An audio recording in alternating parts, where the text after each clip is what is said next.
Assalamu alaikum dear students, I am Anjum Shafiq, your biology teacher for grade 11, and today I am going to discuss factors affecting rate of transpiration. So let's move to the classboard. So factors affecting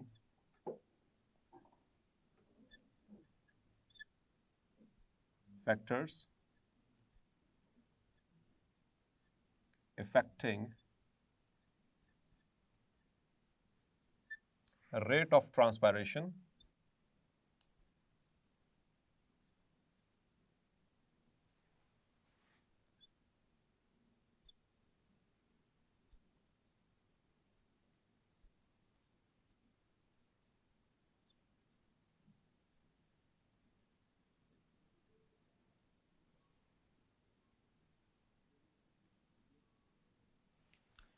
तो जितना easy topic है उतना ही important topic है as a long question, और इसमें से कुछ short question भी बनेंगे। मतलब कि मुख्तलिफ फैक्टर्स के हवाले से पूछा जा सकता है कि like how does water availability of water affect the rate of transpiration, या how temperature affects the rate of transpiration, how light affects the rate of transpiration, how carbon dioxide concentration affects the rate of transpiration. तो ये short question पूछे जा सकते हैं आपको तोड़ तोड़ के, और लेकिन एज अ लॉन्ग क्वेश्चन भी आपसे ये पूछा जा सकता है। तो इंतहाई आसान क्वेश्चन है और उतना ही ये इंपॉर्टेंट भी है एज अ लॉन्ग क्वेश्चन। तो dear students, factors affecting the rate of transpiration. Transpiration हम इससे पहले डिटेल से डिस्कस कर चुके हैं। Transpiration it is the loss of water from the surface of the plant, specially the leaves. के plant की सर्फेस से, खासतौर पर प्लांट्स के जो लीव्स होते हैं वहाँ से वाटर का इवेपोरेट हो जाना, निकल जाना, डिफ्यूज कर जाना into the atmosphere, that is called as transpiration. तो dear students, transpiration के जो फायदे हैं वो भी हम डिस्कस कर चुके हैं। थोड़ा सा उसको एक नज़र में देखेंगे क्योंकि फर्स्ट पैरा के अंदर ये बात मेंशन हुई है और हम इसको ज़रूर मेंशन करेंगे यहाँ पर कि ट्रांसपायरेशन के क्या क्या बेनिफिट्स हो सकते हैं। सो transpiration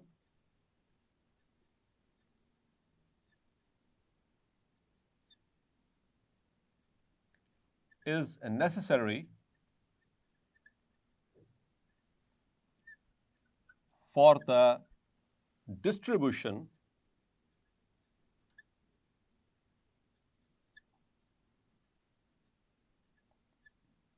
of minerals and salts to all parts of plant। पहला फ़ायदा तो ये, ठीक है, क्योंकि मिनरल्स चाहिए प्लांट को मुख्तलिफ तरह के फंक्शंस परफॉर्म करने के लिए, मुख्तलिफ तरह के केमिकल्स बनाने के लिए, जो कि उसकी ज़िंदगी के लिए, जो कि उसकी लाइफ के लिए ज़रूरी है।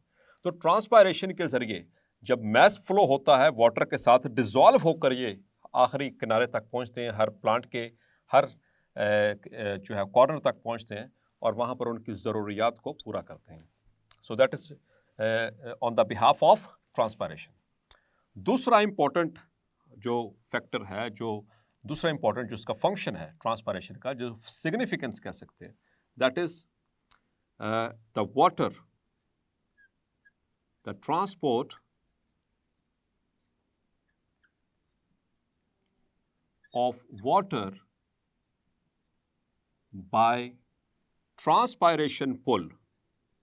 हमने इसको डिटेल से डिस्कस किया था कोहेजन टेंशन थ्योरी के अंदर कि ट्रांसपायरेशनल जो पुल होती है वो किस तरह से 200 जो फुट जो हाइट के ऊपर मौजूद है प्लांट, आखिरी किनारे तक भी पहुंचा देती है पानी को, हालांकि इसके बेस पे कोई मोटर नहीं लगी होती है। सो यही फोर्स है द ट्रांसपायरेशनल पुल, जो कि वाटर को ट्रांसपोर्ट करती है, ठीक है, फॉर फोटोसिंथेसिस, क्योंकि फोटोसिंथेसिस का रॉ मटेरियल है water and carbon dioxide.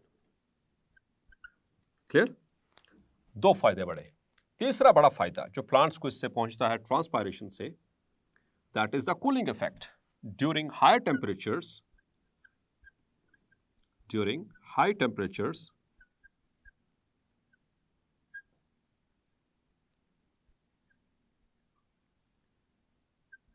when the plant body becomes hot,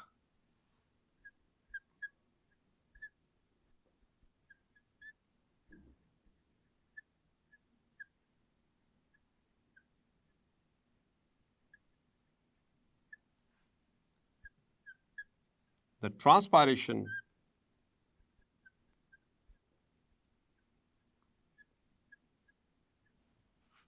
facilitates the plant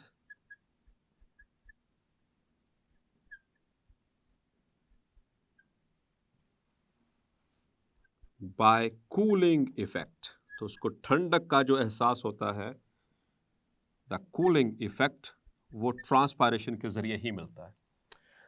besides this significances, temperature में मज़ीद कमी बेशी हो जाए तो डियर स्टूडेंट्स अभी आगे चलकर हम डिस्कस भी करेंगे, तो रेट ऑफ ट्रांसपायरेशन इफेक्ट होता है.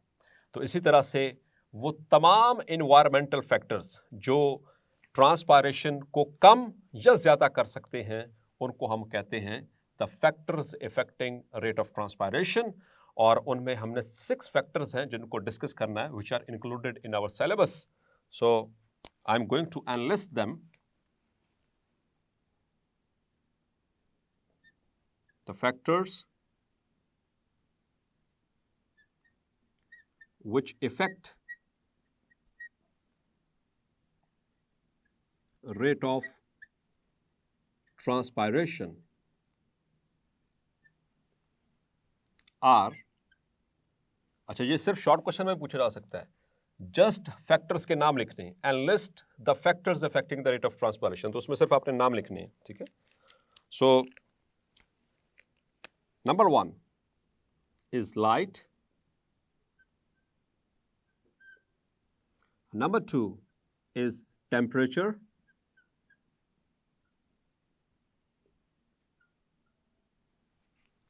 Number 3 is carbon dioxide concentration.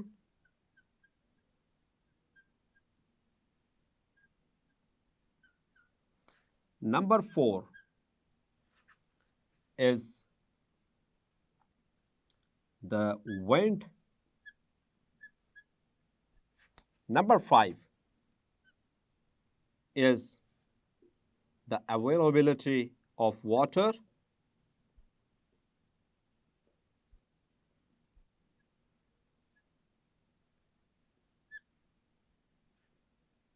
And number 6 is moisture or humidity and the vapor pressure.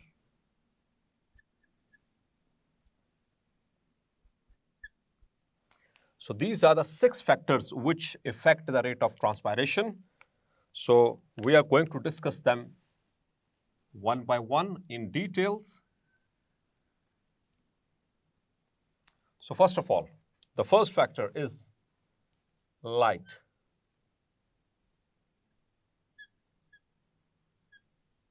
तो डियर स्टूडेंट्स, रिसेंटली हमने जो प्रीवियस लेक्चर डिस्कस किया था, opening and closing of stomata, तो उसमें जो पोटेशियम इन्फ्लक्स थ्योरी थी, आपको याद होगा, वो किसके बिहाफ के ऊपर होती है, that is due to the light और कार्बन डाइऑक्साइड की कंसंट्रेशन, नो डाउट वो इफेक्ट करती है इनको, लेकिन उसमें लाइट का भी रोल पड़ा हमने, कि उसमें लाइट में कौन सी लाइट, जो ब्लू लाइट है, वो हेल्प करती है in the transport of potassium ions from the epidermal cells into the guard sales, और फिर एंड ऑस्मोसिस के जरिए वाटर फॉलो करता हुआ गार्ड सेल्स में एंटर होता है, and it allows the stomata to open.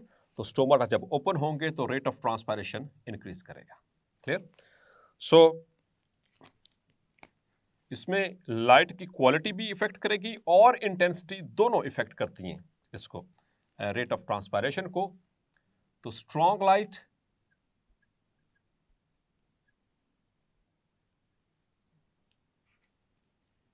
favors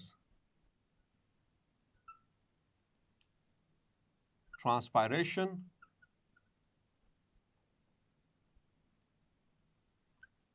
especially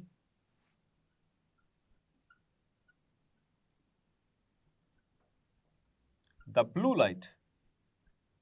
इसको एमसीक्यूज के लिए मार्क कर लीजिए. जब पिछले लेक्चर में भी आपसे कहा था कि ब्लू लाइट को मार्क कर लें, ये ना सिर्फ फोटोसिंथेसिस में हेल्पफुल है, बल्कि ओपनिंग और एंड क्लोजिंग ऑफ स्टोमेटा में भी हेल्पफुल है। और तीसरा यहाँ पर इसका यूज आ रहा है in the rate of transpiration. So blue light causes the influx of potassium ions in guard cells। तो उससे उनका जो वाटर पोटेंशियल कम होगा कि ज्यादा होगा? जी डियर स्टूडेंट्स, तो जब भी कोई सॉल्यूट ऐड होगा किसी एनवायरनमेंट के अंदर तो उसका जो वाटर पोटेंशियल हमेशा कम होता है। Clear? So in the guard sales decreasing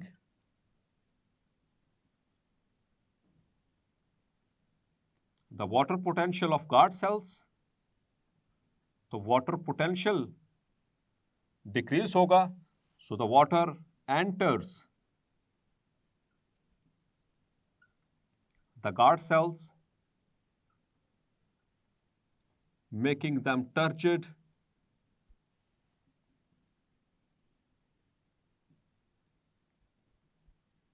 and leading to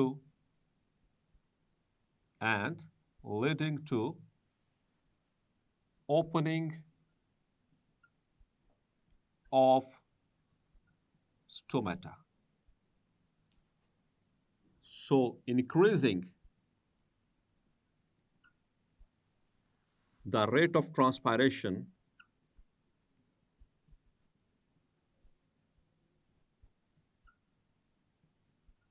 directly. Clear? और रात के वक्त चूंकि डिम लाइट होती है, उसमें ब्लू लाइट नहीं होगी, उसकी इंटेंसिटी कम होगी, तो पोटेशियम आयंस कभी भी वो मूव कर कर गार्ड सेल्स में नहीं आते। So that the guard cells they remain flaccid and the stomata remains closed. So इस वजह से जो है वो लाइट इफेक्ट करेगी। Clear? Now the second factor is temperature.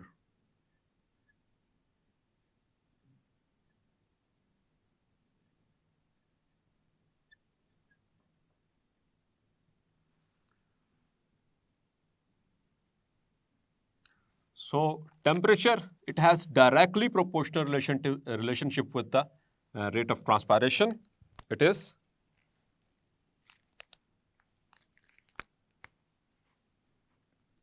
every 10 degrees Celsius rise, इसको मार्क कर लीजिए, इंपॉर्टेंट एमसीक्यू है। Every 10 degree Celsius rise in temperature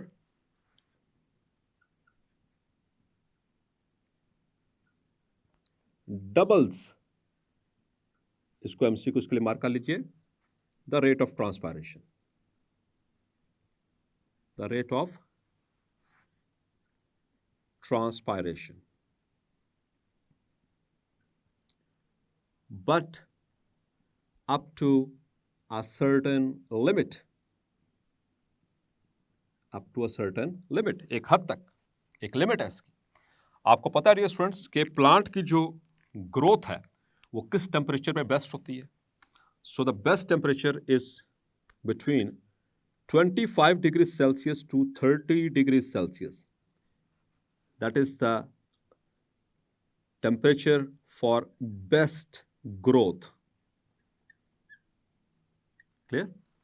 और इसी तरह से ट्रांसपायरेशन भी, अच्छा ट्रांसपायरेशन के हवाले से याद रखिएगा, बाद में शायद ना याद रहे मुझे, ट्रांसपायरेशन हर टेम्परेचर पे होती है, हर टेम्परेचर पे, मतलब कि 1 से लेकर 100 तक होगी। तो टेम्परेचर, हर टेम्परेचर के ऊपर इसने ट्रांसपायरेशन करवानी है प्लांट्स के अंदर, लेकिन जैसे जैसे टेम्परेचर कम होता जाएगा रेट ऑफ टेम्परेचर ट्रांसपायरेशन भी कम होता जाएगा। जैसे जैसे टेम्परेचर इंक्रीज होता जाएगा रेट ऑफ ट्रांसपायरेशन भी इंक्रीज होता जाएगा। इसलिए मैंने वर्ड यूज किया था डायरेक्टली प्रोपोर्शनल है, rate of transpiration is directly proportional to temperature. तो इनिशियली 10 डिग्री, हर 10 डिग्री राइज के ऊपर ये ऐसा होगा, 25 से 30 तक चलेगा, 35 तक भी काम चलेगा, लेकिन जैसे ही टेम्परेचर पहुंचेगा 40 to 45 degree Celsius, as temperature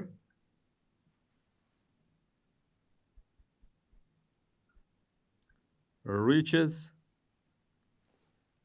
40 degree Celsius to 45 degree Celsius, 40 से 45 प्लांट के लिए ये हाई टेम्परेचर है।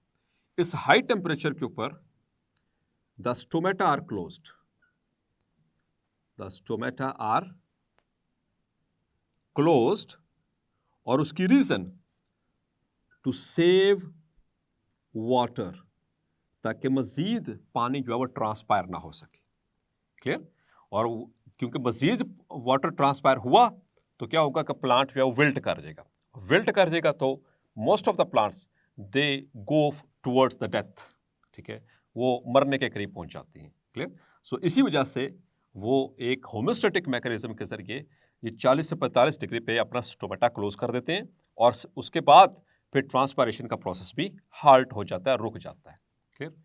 इसके पीछे जब स्टोमेटा हुए क्लोज, तो इस टेम्परेचर पे डियर स्टूडेंट्स याद रखिएगा, there is a role of a hormone, एक हार्मोन यहां पर अपना रोल प्ले करता है। I am writing over here in box, क्योंकि वो बॉक्स में ही रिटर्न है। A hormone by the name of, ये वाला हार्मोन इंशाल्लाह सेकंड ईयर के अंदर चैप्टर नंबर 17 प्लांट हार्मोन्स में आपको पढ़ाया जाएगा। So by the name of abscisic acid,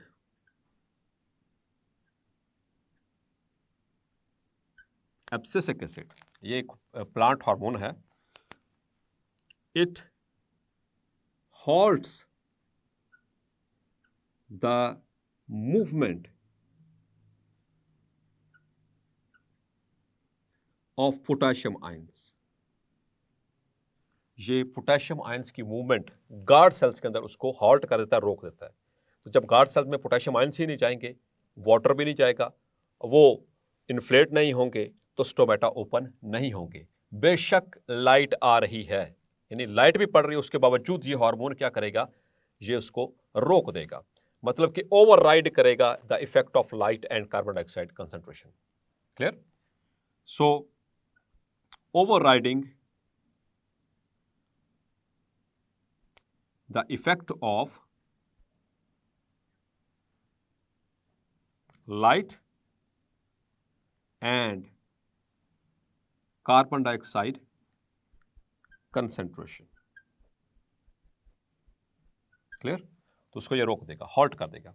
तो उससे क्या होगा, the stomata remain closed, the stomata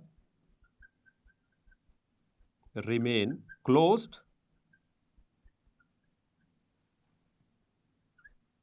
and reducing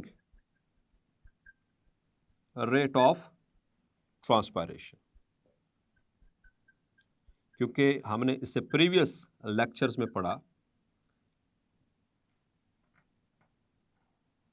previous lecture में हमने पढ़ा था टाइप्स ऑफ ट्रांसपायरेशन में कि प्लांट्स के अंदर सबसे ज्यादा ट्रांसपायरेशन कहां से होती है, स्टोमेटा से। कितने परसेंट होती है?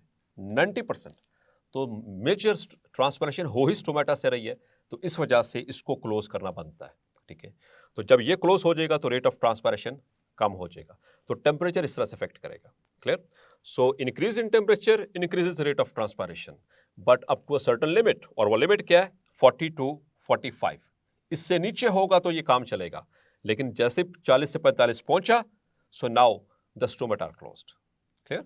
टू और रेट ऑफ ट्रांसपायरेशन रिड्यूस हो जाएगा, और ये उसका होम्योस्टेटिक मैकेनिज्म है, ताकि वो अपने अंदर मौजूद जो पानी है उसको बचा सके, ताकि वो जिंदा रह सके, ताकि उसके अंदर फ्लैसिडिटी और जो टर्गर प्रेशर है वो कम ना हो सके, और वो विल्ट ना करे। विल्ट करेगा तो प्लांट गया, काम से गया। Clear? So this is how the temperature is going to affect the rate of transpiration. The third factor is carbon dioxide concentration.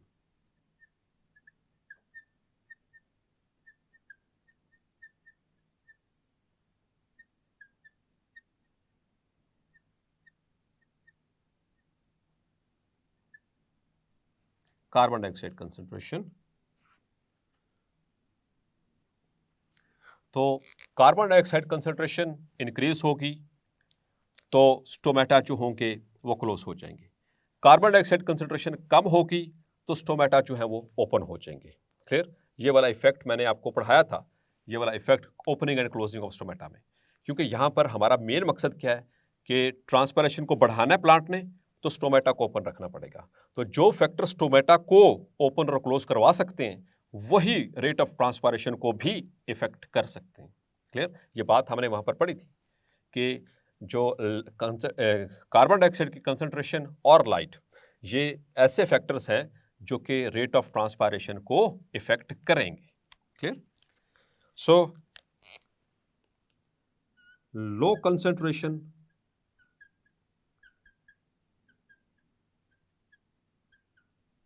of carbon dioxide open stomata, और वो किस तरह से ओपन होते हैं? By transporting potassium ions into the guard cells, और बाकी वाला मैकेनिज्म बार बार हमने किया। गार्ड सेल्स में जाएंगे, उसका वाटर पोटेंशियल कम होगा, वाटर एंटर होगा गार्ड सेल में, गार्ड फ्लैल इन्फ्लेट होंगे, जो उनके दरमियान पोर था यानी कि स्टोमेटा वो ओपन होगा, सो ट्रांसपायरेशन इज इंक्रीज्ड। दूसरी situation that is high concentration